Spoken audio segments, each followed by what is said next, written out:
নজর রাখবো পরবর্তী সংবাদে।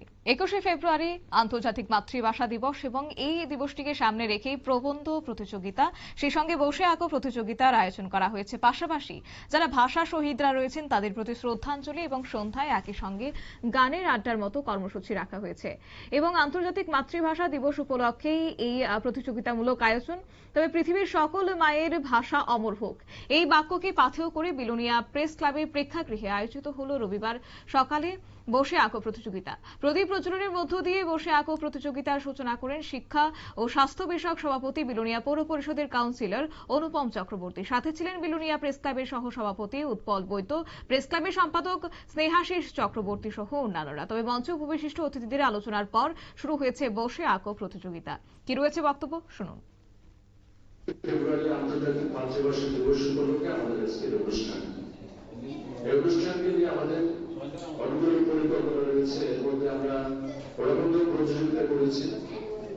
আজকে 4টি বিভাগে নার্সারি থেকে শুরু করে ক্লাস 8 অষ্টম শ্রেণী পর্যন্ত যারা পড়ুয়া তোমরা যারা রয়েছে তাদের নিয়ে এই চিত্রাঙ্কন প্রতিযোগিতা অনুষ্ঠিত হবে এবং এই প্রতিযোগিতা চলবে 1.5 ঘন্টা সময় পাবে তোমরা। 1 ঘন্টা 30 মিনিট সময় পাবে। এই সময়টুকুর মধ্যে তোমরা তোমাদের আর্ট যেটা রয়েছে, চিত্রাঙ্কন যেটা রয়েছে সেটা শেষ করতে হবে। আরো বলি, আমাদের বিলোনিয়া প্রেস ক্লাব এই যে অনুষ্ঠান আমরা করছি আজকে দীর্ঘ বছর ধরে, সেটা আমাদের ক্লাবের একটা চিরায়ত অনুষ্ঠান। ভাষা শহীদদের সম্মান জানাবার উদ্দেশ্যে তাদের স্মৃতিতর্পণ করার জন্য আমাদের অনুষ্ঠান। আমরা এখানে সভাপতি হয়েছি।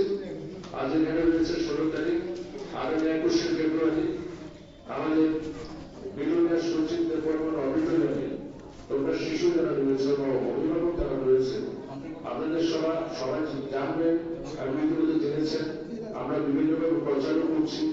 সেখানে 21শে ফেব্রুয়ারি সন্ধ্যে 6টায় বিলোনিয়া সচিবদের পরিমাণ অডিটোরিয়ামে আমাদের ক্লাবের চিরায়ত যে অনুষ্ঠান সেখানে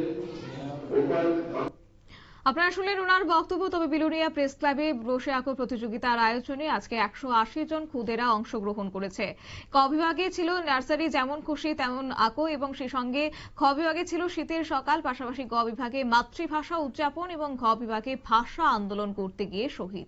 এই 4টি বিভাগে বসে আঁকো প্রতিযোগিতা অনুষ্ঠিত হয়েছে। তবে বেশ সাড়া পরিলক্ষিত হয়েছে বিলোনিয়া প্রেস ক্লাবের আয়োজিত এই বসে আঁকো প্রতিযোগিতাকে কেন্দ্র করে। যেহেতু আগামী 21শে ফেব্রুয়ারি রয়েছে মাতৃভাষা দিবস, তাকে কেন্দ্র করে এই প্রতিযোগিতামূলক আয়োজন বিলোনিয়া প্রেস ক্লাবের। নিয়ে নিচ্ছে ছোট্ট একটি বিজ্ঞাপন বিরতির সঙ্গে থাকুন।